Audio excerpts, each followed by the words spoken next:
Hello everyone, welcome to the exam time. Sir, ये हमारा micro economics का lecture fifth और इसमें हम लोग स्टार्ट करने जा रहे हैं इलास्टिसिटी ऑफ डिमांड को। देखो, डिमांड चैप्टर पे ज़्यादा इंफेसाइज नहीं किया गया है सीयूईटी पीजी एग्जाम्स में, लेकिन फिर भी मैं इसे कवर अप करवा रहा हूँ। लास्ट 2 लेक्चर्स में मैंने तुम्हारे डिमांड जैसे चैप्टर को कवर अप किया और इस लेक्चर में मैं इलास्टिसिटी को पूरा निपटा दूंगा। इसके बाद हम लोग मूव कर जाएंगे अपने नेक्स्ट चैप्टर पे, that is production function. Supply नहीं करवा रहा हूँ क्योंकि अगर तुमने डिमांड अच्छे से पढ़ लिया है तो तुम्हें जस्ट एक बार तुम्हें नोट्स स्क्रॉल करना होगा अपने सप्लाई जैसे चैप्टर का। उसके बाद तुम्हारा सप्लाई जो होगा वहीं कवर अप हो जाएगा। प्रोडक्शन करवा दूंगा, इसके बाद iso quant and iso cost करवा दूंगा, फिर कॉस्ट चैप्टर अलग से, और फिर फॉर्म्स ऑफ मार्केट को खत्म करते हुए शिफ्ट कर जाएंगे थ्योरीज पे। थ्योरीज ऑफ रेंट हो गया, थ्योरीज ऑफ प्रॉफिट हो गया, फिर हमारा माइक्रो इकोनॉमिक्स कवर अप हो जाएगा। तो ये मान लो अगर फिफ्थ लेक्चर है तो 4 से 5 और लेक्चर्स आएंगे और तुम्हारा माइक्रो इकोनॉमिक्स कंप्लीट हो जाएगा। तो अगर चैनल पे पहली बार विजिट कर रहे हो तो चैनल को सब्सक्राइब करो और इस वीडियो को अपने दोस्तों के साथ शेयर करो, सो दैट उन्हें भी पता चल पाए कि इस चैनल पे सीयूईटी पीजी एग्जाम्स के लिए तैयारी करवाई जाती है। तो स्टार्ट करते हैं अपने सेशन को बिना टाइम वेस्ट किए। हमारा आज का जो टॉपिक है वो है elasticity of demand. Last section में, लास्ट चैप्टर्स में हमने सिर्फ देखा था डिमांड होता क्या है, डिमांड बेसिकली मांग। लेकिन अब हम लोग यहाँ पे बात करने वाले हैं इलास्टिसिटी की। इलास्टिसिटी का मतलब तुम्हें पता ही होगा, law of demand is explains the relationship between quantity and price. लेकिन ये नहीं बताता है कि वो कितना चेंज आ रहा है। लॉ ऑफ डिमांड में क्या बोल रहा है, प्राइस में चेंज आने से डिमांड में चेंज आ गया, लेकिन ये बता रहा है कितना चेंज आ रहा है। The answer is no. तो ये चीज हमें कहां से पता चल पाती है, इलास्टिसिटी से पता चल पाती है। Elasticity of demand is defined as responsiveness of the quantity demanded of a good changes in price. Price में चेंज आने से डिमांड में कितना चेंज आ रहा है is basically elasticity. Law of demand is qualitative statement, वो बस बता रहा है चेंज आ रहा है, लेकिन इलास्टिसिटी क्या है, क्वांटिटेटिव स्टेटमेंट। क्वांटिटीज में बता रहा है कितना चेंज आ रहा है, रिस्पॉन्सिवनेस बता रहा है डिमांड का।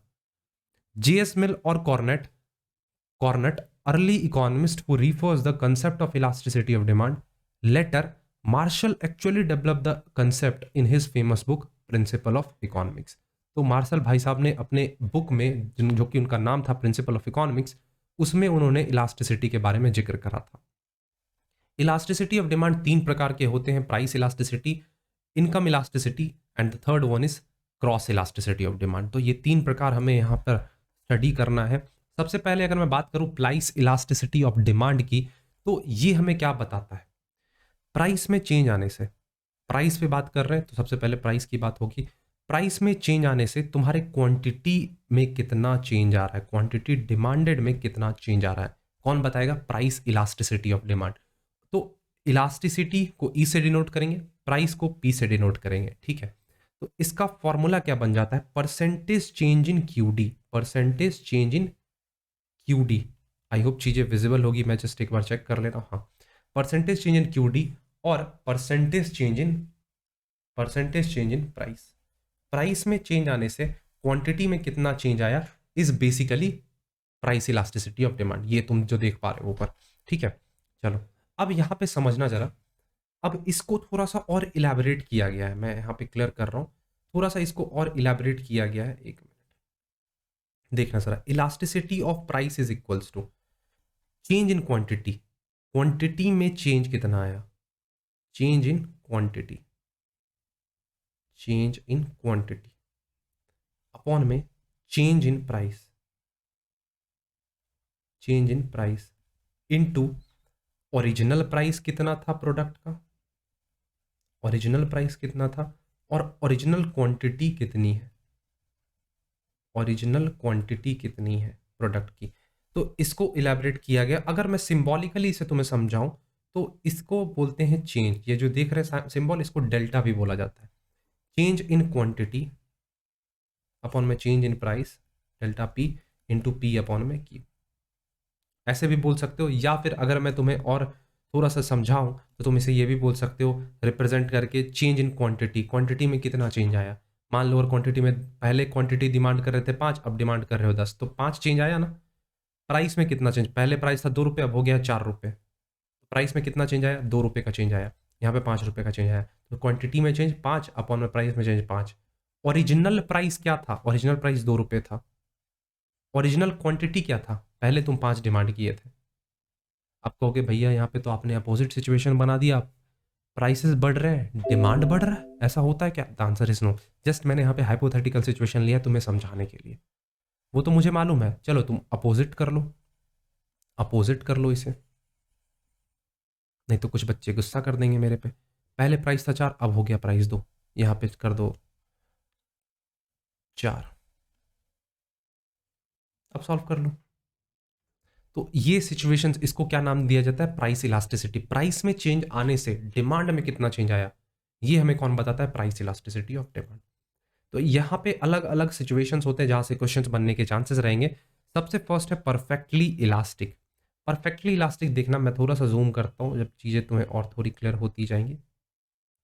परफेक्टली इलास्टिक डिमांड, यहां पे तुम देखना कि ये थोड़ा सा ना, मतलब तुम कह लो कि रियल लाइफ में एग्जिस्ट नहीं करने वाला सिचुएशन होता है। यहां पे तुम देखोगे जो डिमांड कर्व है हमारा parallel to the X axis बन रहा है, ठीक है। प्राइसेस में कितना भी, प्राइसेस में कोई चेंज नहीं आ रहा है, क्वांटिटी डिमांडेड में चेंज आ रहा है। तो ये थोड़ा सा डिफरेंट सिचुएशन हो सकता है। और परफेक्टली इन इलास्टिक में क्या है? प्राइस में कितना भी चेंज कर लो, क्वांटिटी में कितना कोई चेंज हो ही नहीं रहा, that is perfectly inelastic. Elastic mean change आ रहा है, इन इलास्टिक कुछ चेंज ही नहीं आ रहा है। तो ये सिचुएशन हो सकता है। थर्ड सिचुएशन की अगर मैं बात करूं, दैट इज यूनिटरी, जहां पे इक्वल चेंज आए। प्राइस में इतना चेंज आया, ठीक है, क्वांटिटी में कितना चेंज आ गया, इतना चेंज आ गया। तो इसको क्या बोलते हैं? Unitary, equal. Elasticity of price is equals to 1। Next अगर यहां पे तुम देखो, दैट इज रिलेटिवली इलास्टिक। यहां पे क्या बोला गया है? रिलेटिवली, ज्यादा नहीं। तो इसका ये मतलब है प्राइस में तो कम चेंज आया, प्राइस में कुछ खास चेंज नहीं आया, लेकिन जो क्वांटिटी डिमांड थी उसमें बहुत ही ज्यादा चेंज हमें यहाँ पे देखने को मिल गई। तो देखोगे प्राइस में इतना सा चेंज आया, लेकिन क्वांटिटी डिमांड में कितना चेंज आया? इतना चेंज आया। That is relatively elastic. Relatively in elastic की अगर मैं बात करूं, तो यहाँ पे क्या होता है कि प्राइस में तो यार बहुत चेंज आया, कंपिटिटर्स ने और मार्केट में जितने भी सेलर्स हैं उन्होंने प्राइसेस तो बहुत कम कर दी, लेकिन जो डिमांड किया गया प्रोडक्ट्स का वो काफ़ी कम रहा। अब इंपॉर्टेंट क्या है? सबसे पहले तुम्हें सबका याद रखना है ये चीज कि elasticity of price is less than 1, more than 1, equals to 1, zero कब होता है, इनफिनाइट कब होता है, ये सारी चीजें क्वेश्चंस में बन सकती हैं। तो अब यहां पे समझते हैं डिटर्मिनेंट्स ऑफ प्राइस इलास्टिसिटी। ध्यान से सुनते जाना, चीजों को बताता हूं एक एक करके। The availability of substitute, the demand for a commodity is more elastic if there close substitutes for it. अगर सब्सटीट्यूट अवेलेबल है तो जो डिमांड होगा कमोडिटी का वो ज़्यादा इलास्टिक होगा, क्योंकि दोनों क्लोज सब्सटीट्यूट्स हैं, अवेलेबल है। The nature of the need that commodity satisfy, in general luxury goods are price elastic. Luxury goods क्या होते हैं? प्राइस इलास्टिक्स होते हैं। While necessities are price inelastic. समझना, प्राइस इन इलास्टिक का मतलब है चेंज नहीं, प्राइस कुछ भी रहे, डिमांड होना ही लिखा है। मेडिकल वाला सिचुएशन मैंने तुम्हें समझाया था, रात में तुम्हें 12 बजे की, रात में 10 बजे के टाइम किसी बंदे को दवाई की जरूरत है, तो क्या वो बार्गेनिंग करेगा जाकर? नहीं करेगा। नॉर्मल सिनेरियो में भी दवाई के केस में कोई भी बार्गेनिंग नहीं करता है। तो यहां पे तुम समझ सकते हो नेसेसिटीज के केस में क्या होता है? प्राइस इन इलास्टिक होता है।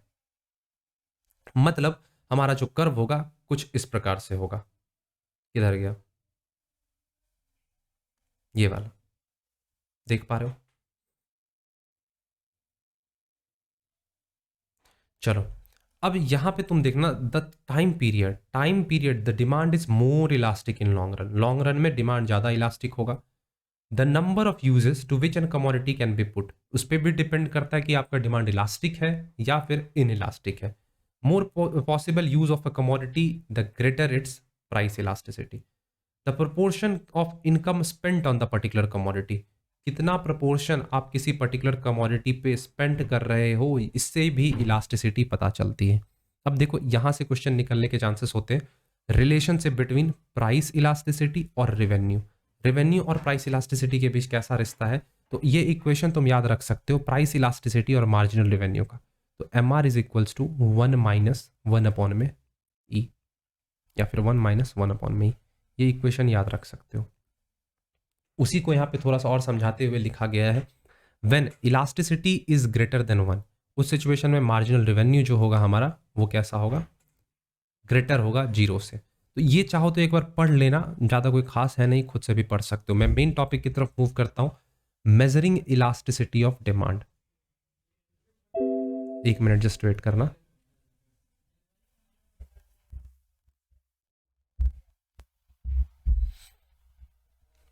चलो, सबसे फर्स्ट यहाँ पे आता है परसेंटेज मेथड, दूसरा है पॉइंट मेथड, तीसरा है आर्क मेथड, चौथा है टोटल एक्सपेंडिचर मेथड। एक एक करके पढ़ना स्टार्ट करते हैं। The percentage method. The percentage method is one of the most satisfactory method of measuring elasticity of demand. इस मेथड के अनुसार एक फॉर्मूला हमें मेजर यूज करना होता है, जैसे कि elasticity of demand is equals to percentage change in quantity demand upon में percentage change in price, that is delta percentage delta Q upon में परसेंटेज डेल्टा पी। उसी को सॉल्व करो तो ये चीज आ जाता है, that is Q1 minus Q upon में P1 minus P. It means new price minus old price. तो इस फॉर्मूला से परसेंटेज मेथड में निकाला जा सकता है। पॉइंट मेथड की बात करूं तो मार्शल ने इस कंसेप्ट को डिराइव करा था, यहां से क्वेश्चन निकल सकता है। तो यहां पे एक डिमांड कर्व पे पॉइंट बनता है, उसके अंदर दो सेगमेंट्स तैयार किए जाते हैं, एक होता है अपर सेगमेंट, एक होता है लोअर सेगमेंट। अब इसके बाद एक पॉइंट निकलता है जिसको कि नाम दिया जाता है मिड सेगमेंट। तो टोटल 3 सेगमेंट्स यहाँ पे बनकर आते हैं। तो point elasticity is equals to lower segment upon में अपर सेगमेंट्स। इसको थोड़ा सा और अगर तुम सॉल्व करो तो बन जाएगा Pn अपॉन में Pm। क्या है Pn Pm? Pn stands for lower segment, Pm stands for upper segment. अब यहाँ पे कुछ चीजें तुम्हें लर्न करनी होंगी, जैसे इस सिचुएशन को देखो, इसे बोलते हैं अपर सेगमेंट, इसे बोलते हैं मिड सेगमेंट और इसे बोलते हैं लोअर सेगमेंट। अब तुम्हें याद क्या करना है, थोड़ा सा मैं जूम करते हुए ले जाता हूं। अपर सेगमेंट में तुम देखोगे इलास्टिसिटी डिमांड क्या है, इनफिनाइट है। अपर सेगमेंट में elasticity of demand is greater than 1 है। ये हो जाता है मिड सेगमेंट और ये आ जाता है लोअर सेगमेंट, ये भी लोअर सेगमेंट। तो ये दोनों सिचुएशन लोअर सेगमेंट को रिप्रेजेंट करेगा, लोअर को। ये दोनों सिचुएशन अपर को रिप्रेजेंट करता है और ये सिचुएशन रिप्रेजेंट करता है मिड सेगमेंट को। समझ गए इस चीज को, याद रख लेना, पॉइंट इलास्टिसिटी में ये पूछा जा सकता है। नेक्स्ट यहां पे आता है arc method. Arc method basically है क्या, price is a measurement of the average responsiveness of change which shows portion between 2 points on the demand curve. एक डिमांड कर्व पे 2 पोर्शंस बनते हैं। An arc is the portion between the 2 points on demand curve. एक demand curve पे 2 point बनेंगे और उन 2 point के बीच जो पोर्शन होगा उसको नाम दिया जाता है arc. This is found by the following equation. ये फॉर्मूला तुम याद रखना आर्क इलास्टिसिटी ऑफ डिमांड का, चेंज इन डिमांड अपॉन में previous demand plus new demand divided by change in price upon में previous price plus new price. ये इससे related एक क्वेश्चन DU में, DU एंट्रेंस एग्जाम में पूछा गया था। उस क्वेश्चन को इसी फॉर्मूला से सॉल्व किया गया था, आर्क मेथड से। तो देखो यहां पे तुम देख पा रहे हो यहां पे आर्क फॉर्मुलेट हो रहा है। तो इस चीज को याद रखना कि एक कर्व पे 2 पॉइंट्स होते हैं और उन 2 पॉइंट्स के बीच जो एरिया होता है उसको नाम दिया जाता है आर्क। अब यहां पे तुम देख पा रहे हो कि ये फॉर्मूला तुम्हें लर्न करना होगा, Q1 माइनस Q2 अपॉन में Q1 plus Q2 multiplied by P1 plus P2 divided by P1 minus P2। तो ये सिचुएशन हो सकता है आर्क मेथड में। नेक्स्ट अगर यहाँ पे देखो तो टोटल एक्सपेंडिचर मेथड आता है। ये मेथड डॉक्टर अल्फ्रेड मार्शल के द्वारा दिया गया था। इसको हम लोग टोटल आउटले मेथड भी बोलते हैं। Change in demand is a change in price that causes to increase in total expenditure. Change in demand is a change in price, जिससे कि हमारा टोटल खर्चा बढ़ जाता है। मान लो प्राइस में चेंज आ गया, प्राइस में चेंज आया, डिमांड में भी ज़्यादा तुम्हें स्पेंड करना होगा, तुम्हारा खर्चा बढ़ गया। इस मेथड के अनुसार to measure the elasticity of demand, ये हमें जानना जरूरी है कि हमारे कहाँ, कितने और किस प्रकार से खर्चे हो रहे हैं। गुड्स के प्राइस में चेंज आने से गुड्स का प्राइस बढ़ गया, जिसकी वजह से तुम्हारा कहाँ, कितना और किस प्रकार से खर्चे हो रहे हैं, ये जानना जरूरी होता है टोटल एक्सपेंडिचर मेथड। इसे टोटल आउटले मेथड के नाम से भी जानते हैं। तुम नाम से ही समझ पा रहे हो कि है क्या ये, ठीक है।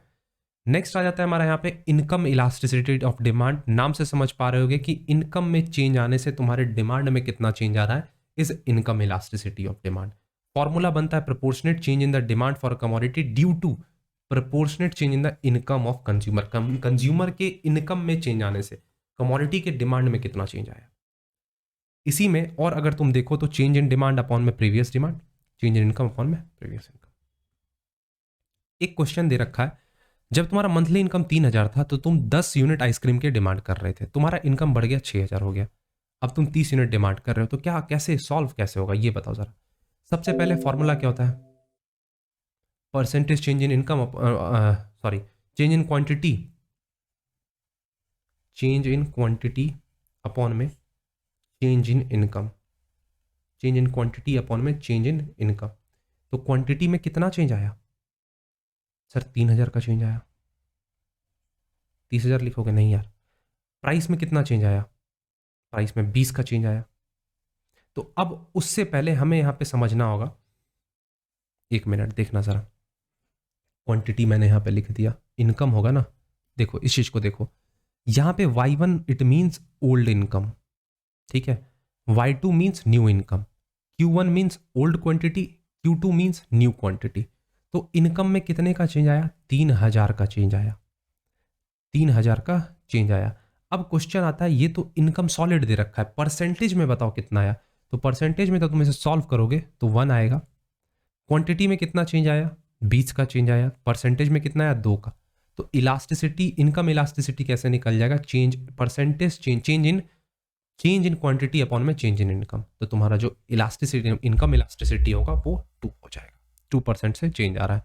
अब इनकम इलास्टिसिटी भी 3 सिचुएशन से बनता है, पॉजिटिव, निगेटिव, जीरो। क्या क्या मैंने बोला? Positive, negative, zero.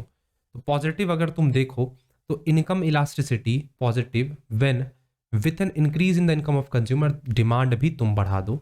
वैसे ही डिक्रीज इन इनकम, तुम डिमांड भी घटा दो। सुपीरियर गुड्स के केस में और नॉर्मल गुड्स में, इन दो के गुड्स में हमारा जो इनकम इलास्टिसिटी होता है ये कैसा होता है? पॉजिटिव होता है। तुम्हारे इनकम बढ़ेगी, तुम सुपीरियर गुड्स की डिमांड बढ़ा दोगे, है ना। तो इस सिचुएशन में जो हमारा डिमांड कर्व होता है ये कैसा बनता है? अपवर्ड बनता है। ये चीज याद रखना, क्वेश्चन बन सकते हैं और ये भी पूछा जा सकता है, सुपीरियर गुड्स और नॉर्मल गुड्स के केस में हमारा इनकम इलास्टिसिटी पॉजिटिव होता है या फिर निगेटिव होता है। निगेटिव कब होगा? when the increase in income of a consumer, demands for the good is decrease, and with the decrease in income the demand for goods increase। ये मैंने गिफन वाला एग्जांपल दिया था, पोटैटो, इंफीरियर गुड्स। तो यहाँ पे देखना, मैं बता रहा था negative income elasticity of demand के बारे में। तो इसमें तुम समझ पाओगे यहाँ पे क्या मैं बोलना चाह रहा था, कि तुम्हारे इनकम बढ़ने से तुम उसकी डिमांड कम करते रहो, इनकम घटने से तुम उसकी डिमांड बढ़ा दे रहे हो। तो ये सिचुएशन अप्लाई होता है किस केस में? इंफीरियर गुड्स के केस में। तो हम कह सकते हैं इंफीरियर गुड्स का जो इनकम इलास्टिसिटी होता है वो होता है निगेटिव। और इस सिचुएशन में हमारा डिमांड कर्व कैसा बनता है? डाउनवर्ड बनता है। जीरो की अगर मैं बात करूं तो quantity of demand remains the same even though income बढ़े या फिर घटे, तुम्हारा डिमांड सेम है। तो इस सिचुएशन में तुम्हारा जीरो हो जाता है। और ये नेसेसिटीज गुड्स के केस में, मेडिकल, इनकम में तुम्हारा कितना भी चेंज आए, तुम्हारा डिमांड जो रहेगा वही रहेगा। चलो तो देख लो, income elasticity negative, positive, zero. और एग्जांपल्स दे रखे हैं, पढ़ सकते हो। अब देखना क्रॉस इलास्टिसिटी की अगर मैं बात करूं तो क्रॉस इलास्टिसिटी क्या याद यहां पे हमें रखना है कि ये अप्लाई होता है कंप्लीमेंट्री और सब्सटीट्यूट गुड्स के केस में। तो ये बताता है measures the relationship between percentage change in demand for a commodity and a percentage change in the price of related goods. मतलब percentage change in demand of a commodity और percentage change in the price of related commodities. मतलब किसी और commodity के वजह से, किसी और कमोडिटी के प्राइस के बढ़ने की वजह से दूसरे कमोडिटी के डिमांड में चेंज आ गया। जैसे कि मैंने यहाँ पे एग्जांपल तुम्हें दिया था टी और कॉफी वाला। टी का प्राइस बढ़ गया तो डिमांड किसका बढ़ गया? कॉफी का बढ़ गया। तो यहां पे कौन सा कंसेप्ट अप्लाई हो रहा है? Cross elasticity of demand. तो इसके लिए भी तुम्हें कुछ चीजें समझनी होंगी, जैसे कि positive cross elasticity, negative cross elasticity और जीरो वाला एक सिचुएशन है। ये वाला देखना जरा। पॉजिटिव अगर मैं तुम्हें बताऊं, सब्सटीट्यूट गुड्स के केस में, सब्सटीट्यूट गुड्स के केस में जो हमारा क्रॉस इलास्टिसिटी होता है वो होता है पॉजिटिव।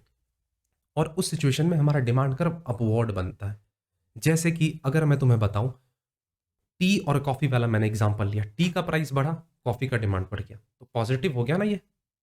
अगर मैं ऐसा बोलता कि मान लो, जैसे कि मैं मान लो कॉम्प्लीमेंट्री वाला एग्जांपल देता हूं, इंक का प्राइस बढ़ा, इंक का प्राइस बढ़ा, लोगों ने पेन डिमांड करना कम कर दिया, इंक का प्राइस बढ़ा, लोगों ने पेन का डिमांड करना कम कर दिया। तो कंप्लीमेंट्री समझ पा रहे हो? इंक का प्राइस बढ़ा, पेन का डिमांड कम हो गया, तो इस सिचुएशन में नेगेटिव कंसेप्ट अप्लाई हो रहा है। तो इस चीज को अगर तुम देखो यहाँ पे, तो ये हो गया सब्सटीट्यूट गुड्स के केस में पॉजिटिव होगा, positive cross elasticity. Complementary goods के केस में कैसा होगा? Negative cross elasticity. और इस सिचुएशन में डाउनवर्ड डिमांड कर्व बनता है। पढ़ लेना इसे, कुछ नहीं है। पेट्रोल की प्राइसेस बढ़ जाएंगी, लोग कार्स की डिमांड कम कर देंगे, दैट इज कंप्लीमेंट्री गुड्स। और कुछ सिचुएशंस होते हैं जैसे कुछ there is a no relationship between two goods, जिसका कि कोई रिलेशन ही नहीं है, उसको हम लोग अनकोरिलेटेड गुड्स बोलते हैं, जिसका कोई रिलेशन ही स्टैब्लिश नहीं हो पा रहा है। जैसे एक सीमेंट का प्राइस ले लो और स्कूल बैग का डिमांड ले लो, कोई रिश्ता बन रहा है? नहीं बन रहा है। तो the demand is unitary elastic when the value of cross elasticity of demand is equal to 1। जब 1 के बराबर होगा तो यूनिटरी इलास्टिक होता है। जीरो कब होता है? जब cross elasticity of demand is zero, जब कोई भी गुड्स रिलेट ही नहीं करते हो एक दूसरे से। जैसे कि rise in the price of wheat will have no effect in the demand for shoes. Wheat का प्राइस बढ़ने से क्या जूते की डिमांड में इफेक्ट आएगा? The answer is no. तो उस सिचुएशन में जीरो होता है। जैसे कि प्राइस ऑफ सीमेंट, सीमेंट का प्राइस अगर बढ़ता है तो क्या स्कूल बैग्स की डिमांड में चेंज आएगा? The answer is. तो इसको बोलते हैं अनकोरिलेटेड गुड्स। और इस सिचुएशन में हमारा जो क्रॉस इलास्टिसिटी ऑफ डिमांड होता है वो कैसा होता है? जीरो होता है। समझ गए इस चीज को? चलो, अब अगर मैं तुम्हें कुछ सम अप करूं चीजों को, तो इलास्टिसिटी को मैंने एज अ ग्लेंस ले रखा है कि सबको सम अप कर दिया है। तो ये 2 स्लाइड्स तुम्हारे लिए एज अ होमवर्क है, ठीक है? इसे कवर अप कर लेना, इसके बाद मैं दिखाता हूं तुम्हें कि मुझे क्या करवाना है, ठीक है? जस्ट वेट करना। उससे पहले मैं तुम्हें बता दूं, अगर तुम प्रिपेयर कर रहे हो फॉर CUET PG MCOM 2023, तो जुड़ सकते हो एग्जाम टाइम के अल्टीमेट बैच पे, जहां पे तुम्हें कंप्लीट प्रिपरेशन करवाया जाएगा with the live plus recorded classes. PDF notes provide किए जाएंगे, ये जो सारे नोट्स तुम देख रहे हो। ऑनलाइन टेस्ट होगा, डाउट सेशंस होते हैं, साथ ही साथ जितने भी PYQs हैं 4-5 साल के, वो अवेलेबल करवा दिए जाएंगे। तो ज्वाइन करने के लिए एग्जाम टाइम ऐप को प्ले स्टोर से डाउनलोड करो और ज्वाइन कर लो फटाफट से। कोई भी क्वेरी है तो इस नंबर पे कांटेक्ट कर लो। अब मैं तुम्हें बता दे रहा हूँ, टेलीग्राम चैनल भी ज्वाइन कर लेना, ये रहा लिंक। अब मैं तुम्हें बता दे रहा हूँ, 1 मिनट। नेक्स्ट चैप्टर से स्टार्ट करेंगे हम लोग प्रोडक्शन जैसे कंसेप्ट को। तो आज के लिए इतना ही रखते हैं, मिलते हैं अपने नेक्स्ट सेशन में। तब तक के लिए thank you, bye bye and take care.